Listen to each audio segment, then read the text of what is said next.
হে hello everyone, সকলে কেমন আছো? আশা করি সকলেই ভালো আছো আর আমিও খুব ভালো আছি। আজকে নতুন একটা মেনু নিয়ে চলে এসেছি। মেনুটার নাম কি জানো তোমরা? সবজি মাছের মশলা। আজকে এই সুন্দর রেসিপিটা কিভাবে বানাবো ফুল ভিডিওটা দেখলেই বুঝতে পারবে। সকলেই ভিডিওটা স্কিপ না করে দেখতে থাকো, প্রচুর ইন্টারেস্টিং হতে চলেছে। তো চলো বেশি বকবক না করে ভিডিওটা শুরু করা যাক। ফার্স্টে মাছগুলো ভালো করে ধুয়ে নুন হলুদ মাখিয়ে নিয়েছি, তারপর ননস্টিকে তেল দিয়ে মাছগুলো দিয়ে দিয়েছি। আর এইদিকে সবজিগুলো ভালো করে কেটে ধুয়ে নিয়েছি। সবজির মধ্যে এখানে আছে ফুলকপি, বেগুন, পটল আর আলু।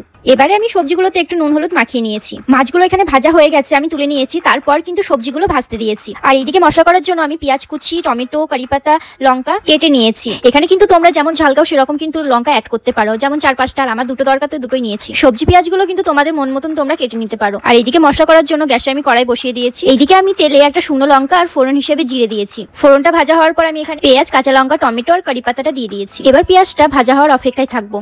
আর এইদিকেও কিন্তু সবজিগুলো ভাজা হয়ে এসেছে। এবার আমি সবজিগুলো সব তুলে নেব, দিয়ে আলুগুলো দিয়ে দেবো। এখানে কিন্তু আলুগুলো ভাজতে দিয়ে দিয়েছি। মশলার জন্য আদা রসুনের পেস্ট আর এখানে আছে সর্ষে বাটা।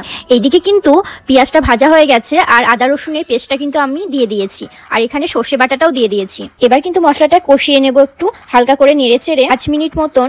এবারে দিয়ে দেবো নুন, হলুদ, কাশ্মীরি লঙ্কা কালারের জন্য আর জিরে গুঁড়ো। তোমরা কালারের জন্য কাশ্মীরি লঙ্কা যদি স্কিপ করে দাও সেটাও হবে। এখানে কিন্তু ঘড়ি ধরে মশলাটা 10 মিনিট মতন ভাজা ভাজা করে নিতে হবে। 10 মিনিট হয়ে গেছে আর এখানে দেখো মশলাটা হয়েও এসেছে। এবার আমি কিন্তু অল্প করে একটু জল দিয়ে দেবো। আবার মশলাটা নেড়ে চেড়ে এইদিকে যে সবজিগুলো আছে সেই সবজিগুলো কিন্তু মশলার মধ্যে দিয়ে দেবো। সবজিগুলো দেওয়া হয়ে গেছে। এবার মশলার মধ্যে হালকা নেড়ে চেড়ে আবারও সবজির সঙ্গে মশলাটা 5 মিনিট মতন মিক্স করে নেব। 5 মিনিট পর দেখো এখানে কিন্তু সবজি মশলাটা একসঙ্গে মিক্স হয়ে গেছে। এই পর্যায়ে কিন্তু আমি জল দিয়ে দেবো অল্প অল্প করে, পরিমাণ মতন এখানে আমি জল দিয়ে দেবো। এখানে জল দেওয়া কমপ্লিট হয়ে গেছে।